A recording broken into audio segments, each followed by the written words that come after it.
Hello and welcome to Minor Talks about the civilizations in Rise of the Rajas, the Age of Empires DLC.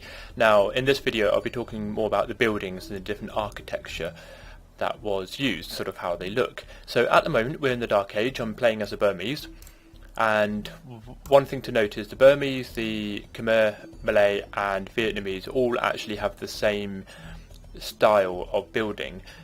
From what I can see, I've done several buildings and they all look pretty much the same, but that's not a problem. It's a really nice aesthetic. So at the moment most of these buildings, apart from the lumber camp and the mining camp, are the same as the rest of them.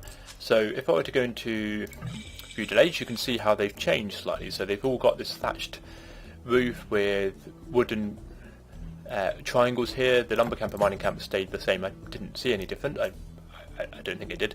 And if I were to build an archery range, stable, blacksmith and mining camp,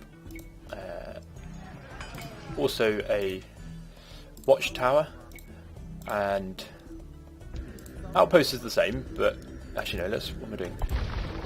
Outpost will go here. There we go. So it's not in the way. You might caught a glimpse of some buildings up there. I'll show you those in a minute. So also have the stone wall as well. So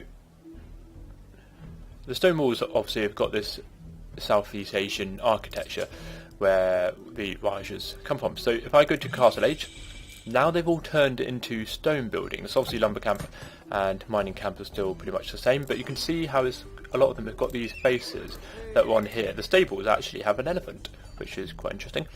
And then you have all of these little the lions, that's or tigers. I'm not sure exactly what they are, but you can see the style of architecture is very similar across all of these buildings, but it looks really nice. So if I come over here, I will build the castle.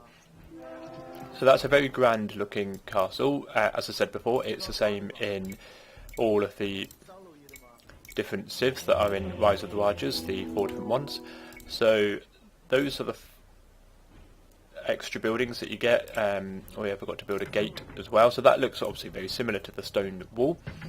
And then if I go up to the Imperial Age, only really was it this building, and I assume the monastery was like that before, but the university town centre changed a little bit, and I believe that is all the buildings.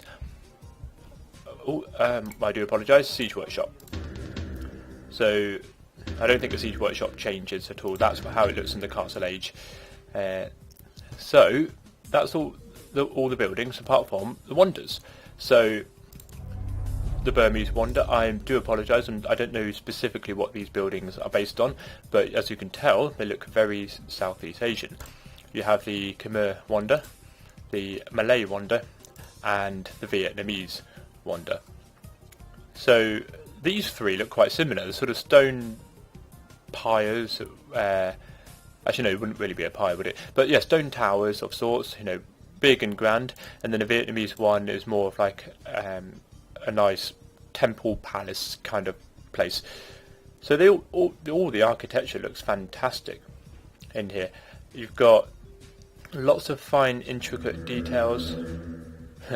Lots of fine intricate details, so you can see how you have all of the different tiles on the roof up here, and in this area you've got the little heads there as well. You've got a little statue there. That's quite a nice little feature for the university. But as I said before, this is how it looks for all of the civs. There might be some minor changes, but I didn't see any changes done when I was looking through, so I do apologise if I have got that slightly wrong. So thank you very much for watching. I shall see you in the next part.